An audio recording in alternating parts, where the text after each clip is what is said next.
Et pourquoi aussi ce sujet? Il y a, disons, ça fait un moment un ami japonais m'avait présenté cet article qui s'intéresse à ces sujets-là. Bon, il se trouve que, évidemment, le sujet du talmudisme, de la religion juive, était excessivement compliqué à, à analyser aujourd'hui en France et en Europe occidentale du fait de plein de facteurs, mais dont celui qu'on connaît tous du lobby juif qui fait que le sujet est toujours très dangereux pour tous ceux qui s'intéressent, enfin tous ceux qui sont même ne serait-ce qu'universitaires. Mais l'avantage ici au Japon, c'est qu'il y a pas ce contexte-là, donc il y a ni a priori dans un sens ou dans l'autre.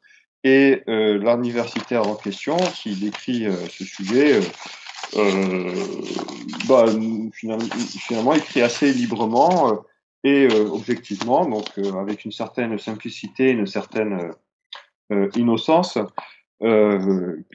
sur ce sujet. Donc, il s'appelle Hideo Hirozaki. Il est manifestement ni catholique, ni juif, plutôt un religieux comme la plupart des Japonais, donc il comprend pas forcément bien les arguments théologiques, mais d'un point de vue factuel, c'est très intéressant. Et l'autre raison de cette présentation, c'est euh, que ce sujet est un sujet que nous connaissons tous, mais que nous ne connaissons pas du tout en fait.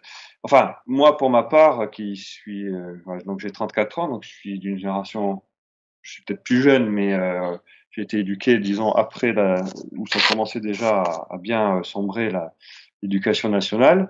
Et alors, je ne sais pas comment, je ne sais pas pourquoi, mais évidemment, j'ai une image du procès du Talmud qui a été enseigné soit à l'école, soit dans des conversations, soit je ne sais où. Je n'arrive pas à me souvenir pourquoi, mais on a cette image ancrée quelque part que le méchant Moyen Âge, les méchants rois chrétiens sont d'affreux obscurantistes qui ont persécuté les Juifs et surtout ont brûlé les Talmuds à ce moment-là. Et j'imagine qu'on a plus ou moins tous cette image-là quelque part et dont on ne sait même plus d'où elle vient tellement, tellement elle doit être ressassée, tellement elle est ancrée. Bon. Donc, j'avais pas eu l'occasion de m'intéresser à ce sujet et cet article permet bah, euh, de découvrir un certain nombre de choses très intéressantes, tant sur les faits, mais aussi sur ce qu'on sait en fait du sujet. Euh, alors moi-même, je suis pas du tout spécialiste de cette question précise, mais en revanche, j'ai beaucoup étudié euh, d'un point de vue juridique et donc d'histoire du droit les procès d'Inquisition et la fondation de l'Inquisition, donc en ce XIIIe siècle, avec en particulier la procédure inquisitoriale, etc. Et j'ai beaucoup étudié ça sous l'aspect, sous l'aspect historique, donc enfin en lien avec la croisade des Albigeois et puis après la croisade des Albigeois, parce que ça se passe ça plutôt après la croisade des Albigeois, et tous ces procès, comment ça se manifeste, et j'ai présenté ça dans plusieurs articles universitaires au Japon. Donc je connaissais la procédure, et bon, de loin, je voyais bien que sur cette histoire de procès de Talmud, il y a l'image qu'on avait quoi raconter, il y a quelque chose qui correspond pas du tout à moi ce que je sais de la façon dont se faisait un procès à cette époque et la haute qualité, peut-être la qualité inégalée de ce siècle, tant d'un point de vue juridique que par la qualité du personnel juridique qui était de haute volée. Et avant de rentrer dans les faits, en fait, disons, je vais commencer par partir peut-être de la fin, c'est pas forcément le meilleur, mais ça permet de situer les choses. En fait, ce qui est assez intéressant quand on se rend compte quand on lit l'article, c'est que finalement, sur ce sujet précis ce qu'on appelle le procès du Talmud ou cette affaire du Talmud sous Louis IX, en fait, on a très peu de sources historiques sur le sujet, en fait. On a, par exemple, plus aucune pièce du procès. Donc, alors qu'il y a, par exemple, pour ce qui est de l'Inquisition, il y a beaucoup de procès où on a vraiment des pièces, où on a même des minutes, on a voilà, on a des pièces qui restent dans les archives, il y a plein de choses qui restent. Mais pour ce procès du Talmud à Paris, euh, on n'a pas de source directe, on n'a plus les minutes, on n'a plus les pièces justificatives, on n'a plus les pièces du procès. Et ça, c'est déjà en soi intéressant, dans le sens où c'est plus facile de raconter ce qu'on veut n'importe où, s'éloigner de la réalité, parce que on a peu de sources. Et il se trouve qu'en fait, les sources qu'on a, elles sont essentiellement d'origine juive. Ce qui est pas un problème, mais c'est un fait qu'il faut savoir. Donc en fait, on a, pour ce qu'on a de sources, on a du côté chrétien deux courts témoignages, donc qui s'appellent les déclarations sous serment du sire Judas et du sire Vive. Ça, c'est le nom que leur donne du côté chrétien, et leur nom, disons juif, c'est rabbin Judas ben David et Yael ben Joseph, qui étaient les deux rabbins qui avaient été convoqués à ce procès pour expliquer, pour présenter, pour défendre le Talmud contre les accusations qui lui étaient portées. Enfin, je vais expliquer rapidement, très sommairement ce que c'est le Talmud et très sommairement le contexte historique. Mais donc juste pour savoir ce qu'on a comme source, parce que ça commence par là, c'est ça qui nous permet d'accéder à la réalité de l'époque, donc c'est quand même assez important. Et en tant qu'historien, c'est sur ça, c'est à travers ça qu'on peut travailler. Donc les sources qu'on a, en fait, c'est pas grand-chose. On en a trois essentiellement. Donc c'est ces deux courts témoignages qui ne sont pas des minutes du procès, mais qui sont des sortes de notes dont on ne sait pas qui les a écrits, mais de quelqu'un qui était au procès et qui était là, donc chrétien, mais qui sont courts et qui forcément dans l'historiographie universitaire jusqu'à l'heure actuelle ont été très ignorées parce qu'elles ont été écrites par des chrétiens, donc on part du présupposé qu'elles sont hostiles aux juifs. Donc là, pour des chercheurs futurs, il sera certainement assez intéressant de réanalyser ces deux sources-là sans ces a priori négatifs. Et ensuite, on a une autre source euh, qui a été écrite en hébreu, qui s'appelle Vikwa, plaidoyer, et qui a été écrit par un de ces deux rabbins, le rabbin Yael, qui a été écrit après le procès, plus tard, à destination des Juifs. Euh, euh, et qui est un plaidoyer en fait pour justifier sa position avec un public juif et qui est clairement un écrit de combat, qui n'a rien à voir avec des minutes, etc. Et qui cherche à montrer que lui, pendant le procès, a triomphé contre son accusateur, qui était un juif converti. C'est ce juif converti donc au christianisme qui a mis en éclairage le problème quand je vais le présenter après, et qui cherche à fournir des arguments pour ces ouailles juives contre des chrétiens qui critiqueraient le Talmud. Voilà. Euh, donc c'est les seules sources qu'on a en fait, et donc c'est des sources qui sont très parcellaires, qui ne sont aucune des trois n'est à proprement parler les sources officielles du procès. Donc on n'a pas grand-chose en fait pour savoir ce qui s'est passé dans le procès. Et la source juive est évidemment un écrit de combat, donc à prendre avec des pincettes. Mais ce qui est intéressant, c'est que, enfin, le chercheur ici, Hideoki, pardon, Hideo Ozaki, en fait, le fait quand même bien, avec des précautions. Mais évidemment, dans l'historiographie jusqu'à maintenant, il y a toujours un a priori négatif par rapport à tout ce qui est chrétien, même pour les études du Moyen Âge. Donc en plus quand c'est ce genre de sujet, et ça ressort dans le ton. Mais bon, ça permet quand même de savoir ce qui s'est passé. Donc ça, c'est pour les sources. Ensuite, donc, le procès se passe en 1240. On ne sait pas exactement. Donc, ce qui se passe, c'est que donc c'est dans la France de Louis IX, mais Louis IX n'est pas là.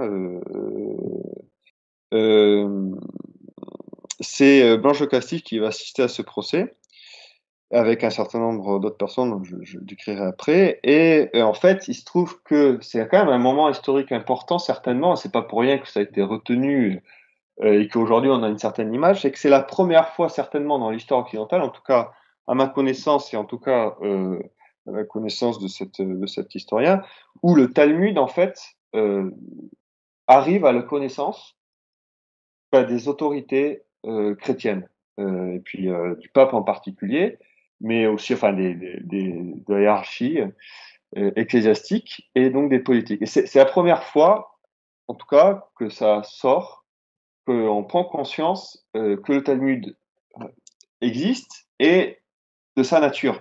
Et c'est certainement pour ça que ce procès pose tant de problèmes, parce que à notre époque, et qu'il est aussi décrié, parce qu'il pose deux problèmes. C'est que premièrement, il pose la question de la nature du Talmud. Et bon, déjà, notre époque, on n'aime pas parler de la nature des choses, on n'a pas envie de savoir ce que sont les choses. Donc, il y a certainement déjà une sorte de réflexe d'évitement par rapport à ce genre de questions. Et en plus sur le Talmud, donc question sensible. Et puis d'autre part, c'est que ce procès va finir de ce qu'on sait sur le brûlement, enfin on va brûler les Talmuds sur la place de Grève, ce qu'on avait saisi en tout cas, enfin à Paris. Euh, Aujourd'hui, bon, ben, évidemment, on brode sur le fait, oh, brûler l'église, c'est terrible, etc. Mais sur les conséquences, enfin, sur une époque où on pouvait prendre, on n'arrive plus à comprendre comment on peut prendre des décisions qui sont judiciaires et fondées sur des choses factuelles pour en fait protéger le bien commun. Que ça soit la peine de mort pour certaines choses, que ça soit pour brûler des choses, que ça soit d'autres choses. On n'arrive plus à comprendre ça. Donc notre époque, en plus de cette histoire de l'ambiance, disons, politique depuis la Seconde Guerre mondiale, est aussi, je pense, une ambiance moderne qui a une sorte d'incompréhension fondamentale, qui ne peut plus comprendre, enfin, qui n'arrive plus à comprendre, ces époques, qui vivent à la fois sur une foi partagée par tout un pays, qui est là la foi catholique, et sur des institutions qui fondent toutes nos institutions juridiques qui fonctionnent encore aujourd'hui, en fait, et en particulier la procédure inquisitoire euh, en droit, enfin, mais et en même temps, cette sorte de force ou en tout cas le roi justicier qui, tout en étant très chrétien, donc charitable, etc., ben, peut prendre, enfin en tout cas les gens en son nom, parce que c'est pas lui qui prend toutes les décisions lui-même évidemment, peut prendre des décisions qui nous semblent aujourd'hui incompréhensibles. Donc, tous ces sujets font certainement que ce cas du Talmud sous Louis XX, enfin le procès du Talmud sous Louis XX, pose problème. Donc, mais ce que j'aimerais faire aujourd'hui, c'est d'oublier un peu l'époque où on vit et simplement savoir un peu ce qui se passe en fait, et se remettre en tant que aussi catholique, etc., dans l'époque et comprendre ce qui se passe, parce qu'on sait par ailleurs, pour ceux qui ont étudié un peu ce XIIIe siècle, que Saint Louis que Louis IX, donc Saint-Louis, un des rares rois qui est canonisé et dont la sainteté a été reconnue très rapidement et universellement, en fait, a beaucoup œuvré pour la protection des Juifs, on le sait, il est protégé. Et il a beaucoup œuvré pour leur conversion. Il a été parrain de centaines, si ce n'est de milliers de Juifs convertis. Et c'est là où on va rentrer dans le sujet, mais on va voir que ce procès de ce qu'on sait, en fait, et on n'en sait pas grand-chose, mais même de ce qu'on sait, et ce qu'on sait à travers un prisme qui est en plus a priori hostile, moi, en tout cas, quand je l'ai lu, ça m'a permis d'éclairer ce que je savais du XIIIe siècle par ailleurs. C'est-à-dire que la justice de l'époque est excessivement équitable et euh, euh, comment dire, formidablement chrétienne, c'est-à-dire qu'elle cherche avant tout en protégeant le bien commun, le bien des âmes qui lui sont confiées, et en particulier les âmes des Juifs. Et on va voir aussi comment la chose qui est très intéressante, c'est qu'il n'y a absolument pas de sorte de persécution juive ou de haine du juif ou je sais pas quoi. C'est même l'inverse en fait. C'est-à-dire qu'il y a une sorte de, de naïveté des vieux chrétiens, enfin, comme on dirait en Espagne, enfin, la naïveté des chrétiens depuis longtemps. Et ce sont des juifs convertis qui viennent voir le pape et les autorités en disant, ouh là là, il y a le Talmud là, cet écrit est dangereux en soi pour les chrétiens, mais surtout dangereux, est un obstacle pour les juifs à la conversion. Et moi qui suis converti, je sais très bien de quoi je parle, parce que je suis un ancien rabbin, tout ça, donc je vous alerte. C'est comme ça que ça se passe, en fait, le début d'histoire. Donc, je résume, hein, juste pour ceux qui ne sauraient pas, juste 2 éléments sur le Talmud. Euh, donc, hein, on sait, on a la Bible, il y a l'Ancien Testament, le Nouveau Testament pour les chrétiens. Et le Talmud, c'est censé être la loi orale, qui a été transmise oralement, mais qui fut mise par écrite entre le 2e et le 5e siècle de notre ère. Donc, on ne sait pas exactement qui l'a. Enfin, moi, je suis pas expert à ces sujets, donc j'imagine qu'il y a plein de thèses, tout ça. Mais enfin, c'est pas une personne qui l'a mise par écrit. Ce sont des rédacteurs, des scribes et des docteurs, enfin, les successeurs des pharisiens et des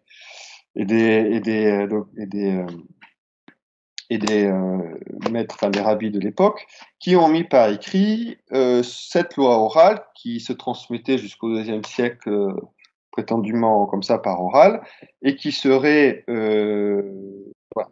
Donc bon, on distingue le Talmud de Palestine, le Talmud de Babylone, mais en général le mot Talmud désigne celui de Babylone.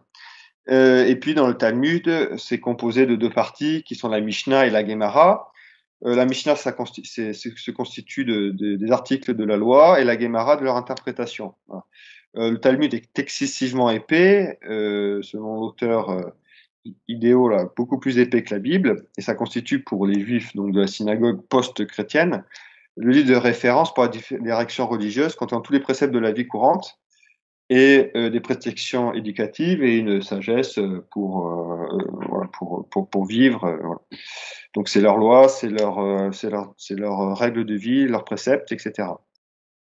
Donc évidemment, on comprend très bien que le fait que le roi très chrétien à l'époque, enfin le tribunal du roi très chrétien à l'époque décide de brûler les Talmuds, ça a pu, dans la mémoire collective des Juifs, rester très présent. C'est tout à fait logique.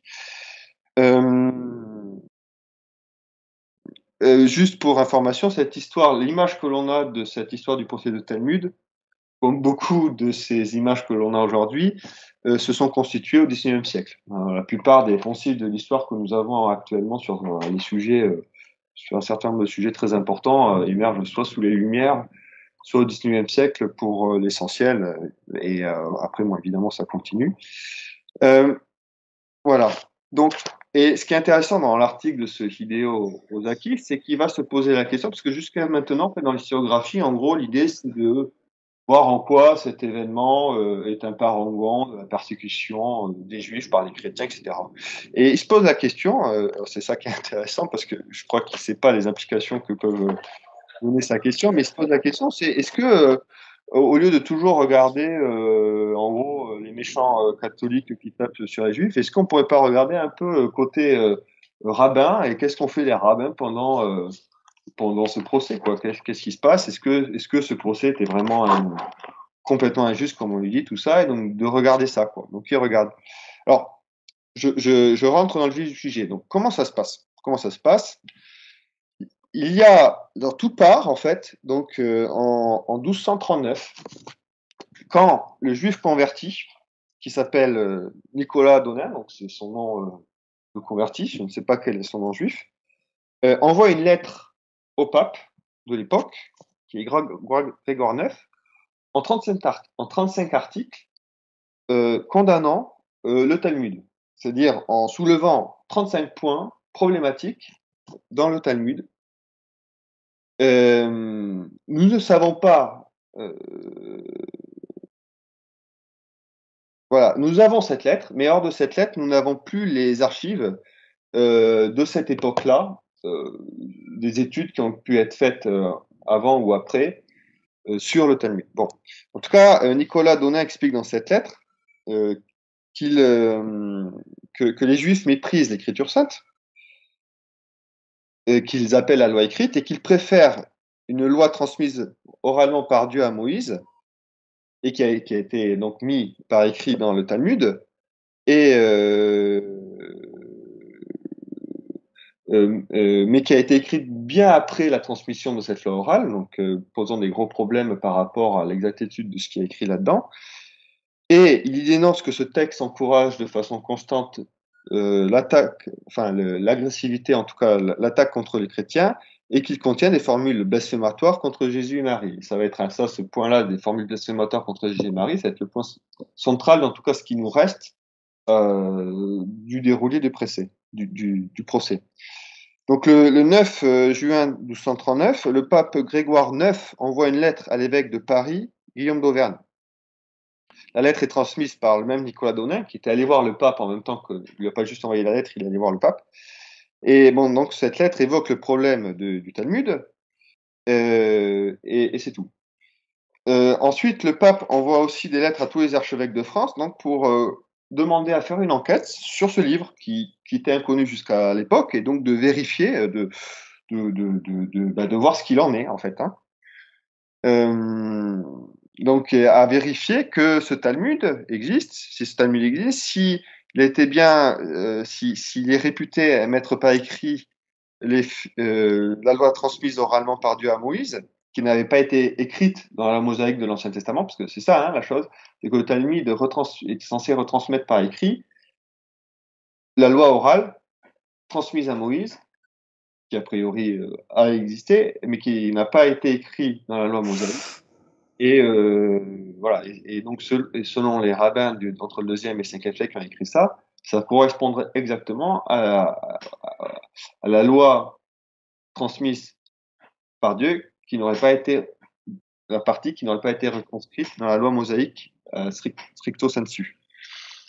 Que c'est plus long que les Écritures saintes, que la lecture contient de nombreuses erreurs théologiques et beaucoup d'insultes aux chrétiens. Et qu'en gros, ce livre, et c'est ça l'objet de l'enquête, c'est que ça gêne la conversion des Juifs au christianisme, que c'est l'obstacle principal de la conversion des Juifs au christianisme. C'est ça le problème principal qui est vu avec l'histoire du blasphème, qui compte à l'époque, puisqu'on est dans une époque qui est 100% catholique. Donc, disons que répandre de façon systématique des blasphèmes contre Jésus-Marie dans une société qui est 100% catholique, même si aujourd'hui le contemporain moderne n'arrive pas à comprendre la logique du blasphème, peut comprendre que dans une société qui a des codes communs, quand quelqu'un va nier les codes communs, c'est logique, comment dire, il transgresse, enfin en tout cas il endommage ou en tout cas il met en danger l'unité commune ou la paix commune. Donc c'est logique qu'il y ait comment dire, des poursuites juridiques ou en tout cas enfin, des interdits sur ça. Et en fait, toute société a des interdits sur ces choses-là, sur des blasphèmes, et même notre société à l'heure actuelle a ses propres blasphèmes et qui sont aujourd'hui plutôt politiques ou enfin ou la laïcité, etc. Et elle se gêne pas pour taper sur ceux qui vont contre ces blasphèmes. Et bon, bah, du côté, voilà. Mais bon, mais le sujet principal finalement n'est pas là. C'est que le sujet principal, c'est là où on voit l'esprit chrétien, c'est-à-dire on pense d'abord au salut des âmes. C'est que ce Talmud qu'on vient de découvrir, qui est mis à la lumière, gênerait et est l'obstacle principal de la conversion des Juifs. Et donc c'est un obstacle pour le salut de ces Juifs. Donc c'est en ce sens-là que le pape va prendre le sujet on va dire à bras le corps, et va demander donc d'abord il commence à demander aux évêques à confirmer ce que lui a dit Nicolas Donin. Donc là on est dans l'objet aussi, ça c'est très intéressant pour le ménage, le Sensum Fidei. Tous les grands sujets de cette époque-là partent souvent, partent beaucoup plus tard. Au moment où il y a les histoires des francs-maçons au début du XVIIIe siècle, c'est le même processus qui se passe. Ça part pas d'en haut, ce sont des fidèles, peut-être pas complètement lambda, mais c'est-à-dire des bons chrétiens qui ont une bonne fama, qui ont une bonne réputation, on sait qu'ils ont une bonne vie chrétienne, etc., qui vont en fait alerter leur hiérarchie locale et puis qui vont alerter le pape sur des choses qui vont contre la foi ou qui mettent en danger la paix civile et la paix religieuse. Et c'est comme ça que la hiérarchie se rend compte d'un problème, va faire une enquête, et puis, etc., ça continue. Voilà, on a un peu le même le même processus. On a un juif converti au christianisme qui alerte le pape, qui va demander aux évêques de faire des enquêtes, ces enquêtes qui ont confirmé qu'il y a un problème. Et le pape ordonne ensuite de faire saisir, avec l'aide du bras séculé, parce qu'à une époque où, sans être confondu, attention, il n'y a pas de confusion entre séculier et, et, et, l'Église. Enfin, dans, mais il y a une collaboration et une coopération très proches, les deux sachant se dire ce qui, des choses enfin, pouvons se dire franchement les choses, mais en coopérant. Donc le pape ordonne aux évêques, avec l'aide du bras séculier s'il faut, de saisir les Talmuds pour voir ce qu'il en est, parce que pour pouvoir étudier le Talmud, il faut les avoir, et de les confier aux ordres mendiants. Donc les dominicains et les franciscains, ceux qui sont le fer de lance de la rechristianisation de cette époque, ceux qui sont, en particulier dominicains, mais aussi franciscains, le fer de lance de la création de l'université, de toute c'est de la science du Moyen Âge, on peut dire, et puis ce sont les érudits théologiens, qui sont aussi ceux qui vont être nommés, enfin pas tous, pas tous les dominicains et les franciscains vont avoir cet avenir, enfin ce destin, mais c'est clairement dans ces deux ordres qu'au XIIIe siècle, le pape nomme les juges, les inquisiteurs, pour les tribunaux d'inquisition, du fait d'une part de leur grande connaissance théologique, juridique, et philosophique, et aussi pour leur probité, parce qu'à cette époque-là, le nombre de saints qui sortent de ces ordres est assez impressionnant. Ensuite, donc ça, c'est la lettre du 9 juin 1239 qui ordonne tout ça. Et le 20 juin, le pape envoie ensuite des lettres aux souverains chrétiens de toute l'Europe chrétienne de l'époque, en disant qu'il a eu connaissance qu'il y a un livre qui s'appelle le Talmud et qui gêne la conversion des Juifs, et donc qu'il demande en tant que pape la collaboration du temporel pour faire saisir ces livres. Et avant le prochain carême, donc on est en juin, donc le prochain carême c'est le début de l'année suivante, donc il y a 7, 8, 9 mois, et de les transmettre aux ordres mondiaux. Voilà, et il explique, le même jour, le pape envoie une autre lettre avec de Paris au prieur général des dominicains, au supérieur général des franciscains, pour expliquer qu'une des causes de l'obstination des Juifs dans l'erreur se trouve certainement dans ce Talmud, et donc il demande la saisie de ces Talmuds, et devait voir si les accusations qui sont portées contre ce Talmud sont vérifiées. Voilà. Donc, je résume à grands traits, mais en gros, c'est pas ça. Alors, ce qui est intéressant, c'est que c'est là où on voit que rien de nouveau sous le soleil, on va dire. En fait, Louis IX est le seul souverain à l'époque qui répond à la demande du souverain pontife. Ce procès du Talmud ne va se passer qu'en fait à Paris sous Louis IX, parce que il n'y a que Louis IX qui va répondre au pape. Les autres souverains ne répondent pas au pape. Ce qui est intéressant en soi, et ce qui montre d'ailleurs que, alors je sais pas si, je pense qu'il n'y a aucun spécialiste de cette époque qui croit ça à l'heure actuelle, mais cette idée que l'Église aurait une sorte de, enfin, asservirait le monde temporel, enfin dans une sorte de vision cléricaliste des choses, comme si c'était une servitude là, c'est complètement faux. Et là, on le voit tout à fait en pratique. Dans le siècle le plus chrétien de l'Europe chrétienne, par exemple sur cet aspect-là, c'est que Louis IX qui va répondre au pape. Et il répond au pape. Le pape n'ordonne rien aux souverains. Il leur demande de l'aide, ce qui est logique puisque c'est pas les mêmes sociétés. Donc là, on sort du monde contemporain, on arrive dans un autre monde. Et c'est ça qui nous est très difficilement inimaginable. C'est que c'était un monde où les gens faisaient les choses pas sous la contrainte, mais parce qu'ils le voulaient. Et d'ailleurs, quand on regarde en détail ce qui se passait au XIIIe siècle, tout ça, il y avait des conflits. C'était pas les oiseaux qui chantent et tout le monde en paix. Les gens pouvaient monter la voix, tout ça, mais quand c'était profondément chrétien, tout ça s'était surmonté. Et surtout, en fin de compte, c'était quand même un fonctionnement qui était bien harmonieux, une justice qui marchait bien, et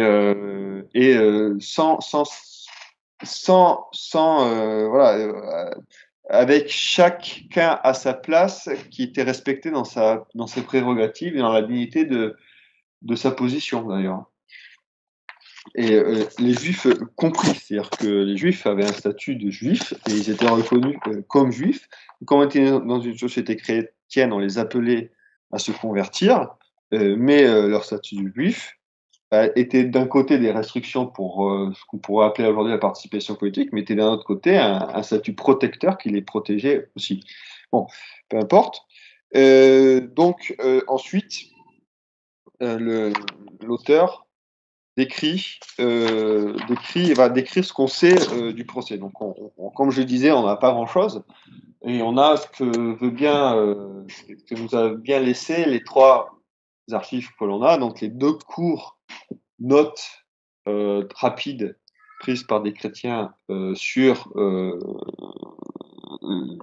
témoignage de ces 2 rabbins, et le plaidoyer écrit par les Juifs qui est plus complet narrativement, mais qui présente ce qu'il veut bien présenter, et qui surtout part du principe qu'il a gagné le procès, alors que, en revanche, on sait que le procès a été perdu du côté des rabbins, puisque les Talmuds ont été brûlés à la fin. Donc ça n'a pas convaincu. Et bon, moi, ce que je peux dire en ayant étudié les procédures d'inquisition, parce qu'on ne sait pas exactement la procédure qui s'est appliquée là, mais vu que c'était pas n'importe quel procès, on était en pleine. C'est certainement que c'est la procédure inquisitoire qui a été appliquée.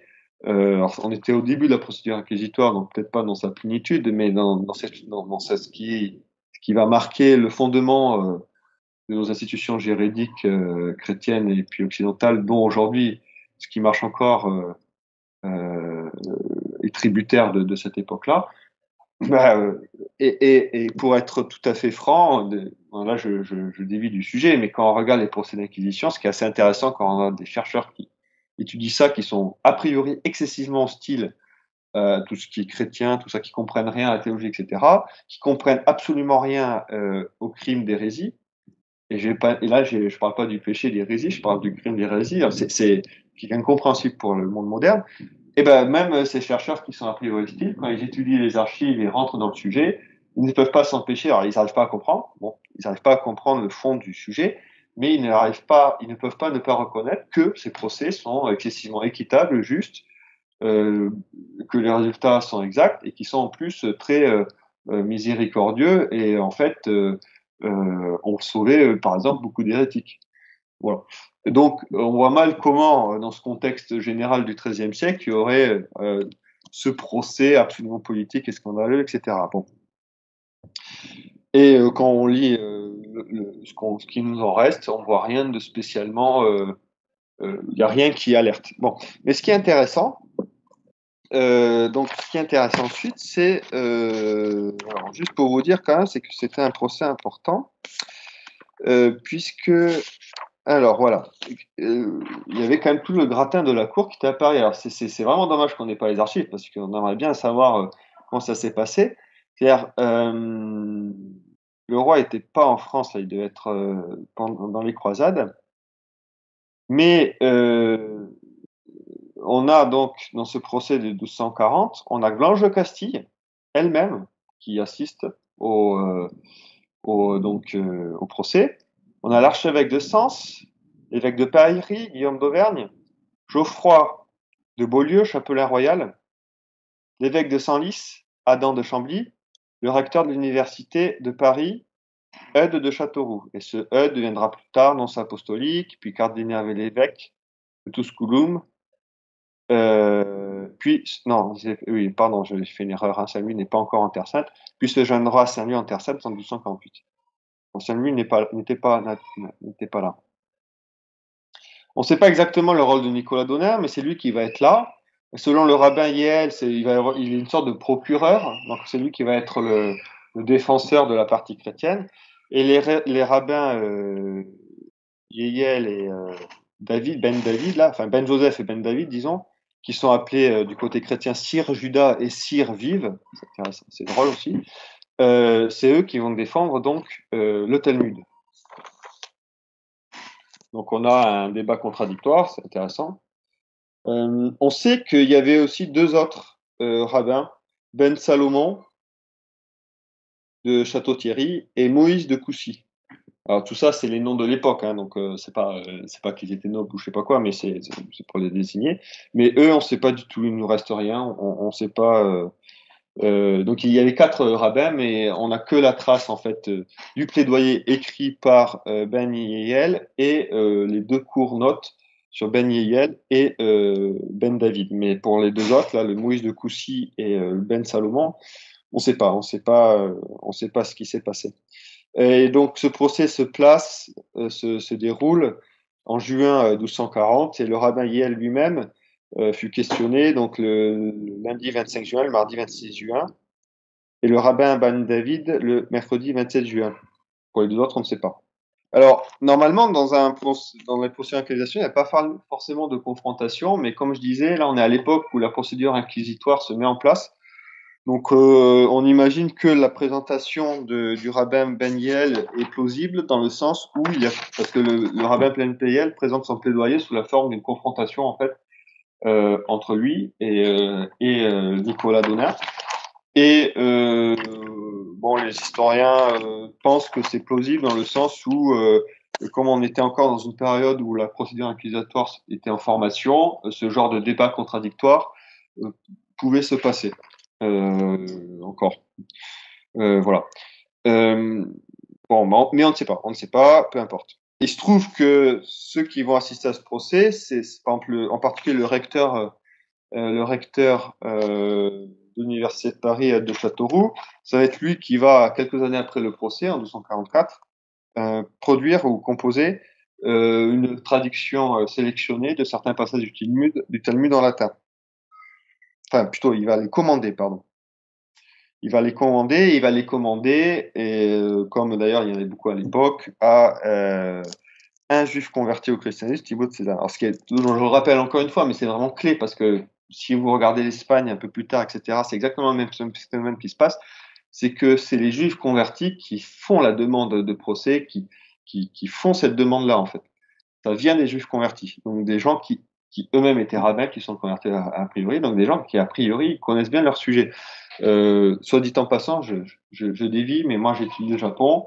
On a ce phénomène aussi au Japon quand il y a la première évangélisation, c'est que quand il commence à avoir des moines qui se convertissent au christianisme, des bonzes des bouddhistes, bah, c'est eux qui vont permettre d'accéder à la connaissance exacte des doctrines bouddhistes et de souligner les erreurs, les dangers, et voir aussi les problèmes de mœurs qu'il pouvait avoir, parce qu'il y en avait beaucoup dans ces choses bouddhistes, au moins à l'époque. Mais voilà. Bah c'est eux qui vont apporter toutes ces connaissances-là. Et c'est intéressant parce que, a priori, quand il n'y avait pas encore ces convertis-là, il y avait une certaine naïveté des chrétiens qui ne connaissaient pas, enfin, voilà, bon, pour les juifs, on connaissait un peu mieux parce qu'on a l'écriture sainte, etc. Mais qui ne connaissaient pas le Talmud à l'époque et dans le contexte asiatique, qui ne connaissaient pas les sutras, les textes bouddhiques, leur interprétation, etc. Bref, je passe. Bon, le temps passe. Donc, alors, ce qui est intéressant, après pour les débats, enfin pour le résumé des débats précis, je vous renvoie à l'article donc, du numéro 5 de Lexia Gallier, mais je vais juste souligner deux points. Alors, ce qui est excessivement intéressant, c'est qu'on n'a que la version, donc on a essentiellement la version juive, et on a dans les commentaires, donc des deux autres petites notes, on a peu de commentaires, mais les commentaires qu'on a, euh,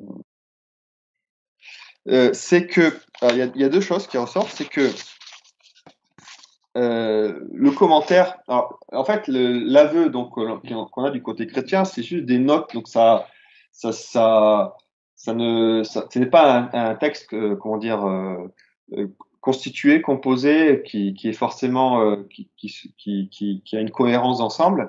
Ce n'est pas non plus des minutes de procès. C'est quelque chose entre les deux. Donc, comme je disais tout à l'heure, c'est a priori quelqu'un qui était là, qui a pris des notes pendant le procès, mais ni à destination juridique. Et puis on ne sait pas si on a fait quelque chose après, mais en tout cas, c'est ce qui nous reste. Et ce qui est intéressant d'ailleurs, hein, parce que c'est plutôt quelque chose qui prouve l'authenticité de ces notes, hein, puisque c'était pas fait pour être donné à des publics.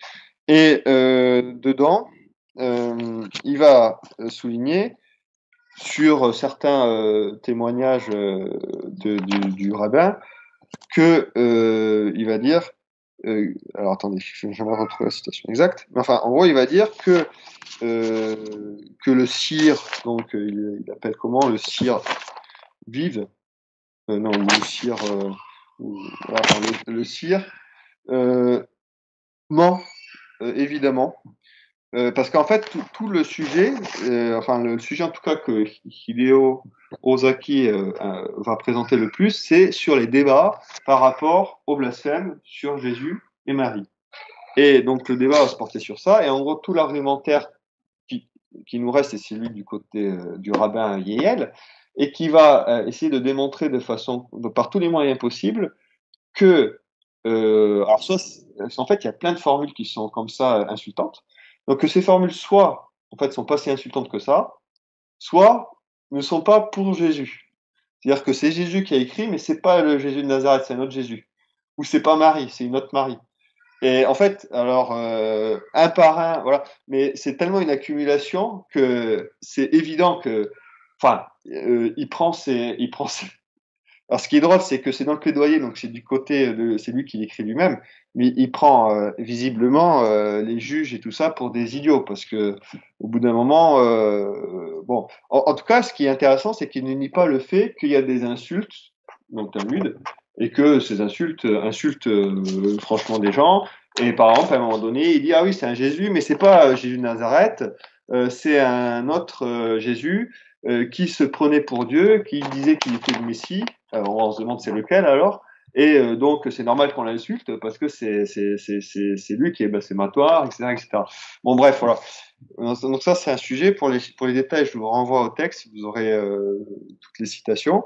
Et l'autre chose très intéressante qui marque quand même, comment dire, quelque chose, c'est que le rabbin là en question refuse au début du procès de prêter serment, donc de prêter serment pour s'engager à dire la vérité. Ce qui je trouve, manifeste toute la teneur de ce procès, quoi. C'est-à-dire que je ne sais pas pour quelle raison religieuse il n'a pas prêté serment, mais c'est-à-dire que il devait avoir une sorte de précepte qui disait qu'il ne faut pas faire de faux serments, donc il refuse de prêter serment en disant que je ne vais pas mentir. Donc en fait, d'un point de vue purement légal, tout ce qu'il va dire après, bon, et après il suffira de prendre quelqu'un qui est un peu expert du Talmud objectivement pour analyser tout ça, mais dans le Talmud, il y a des insultes et des blasphèmes contre Marie-Joseph de façon patente. Je pense qu'on peut le dire en toute objectivité. Mais ce qui est intéressant, c'est que dans ce procès-là, le rabbin témoin qui est censé protéger, défendre le Talmud ne fait pas serment de dire la vérité. Voilà. Donc voilà, clairement.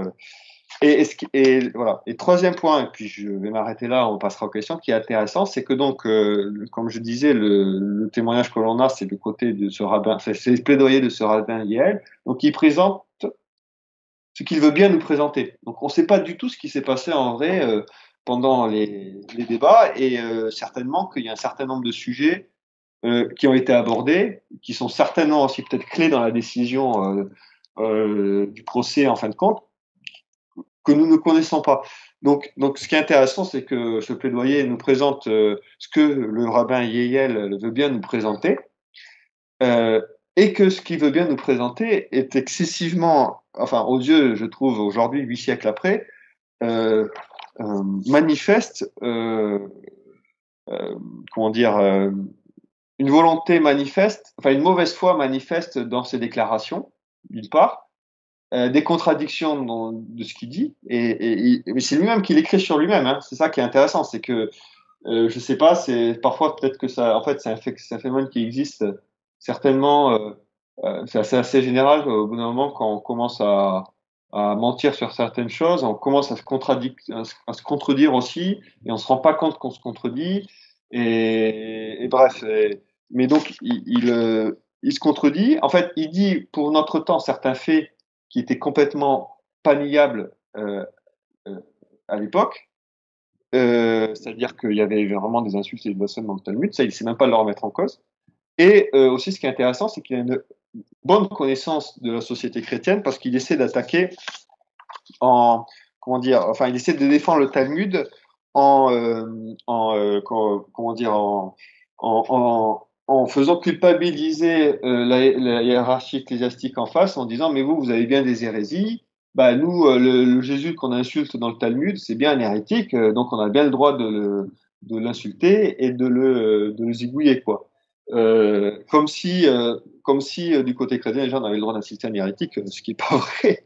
On prie pour lui et sa conversion, mais on dénonce les erreurs parce qu'il met en péril la foi, et puis c'est tout, quoi, hein, pas plus.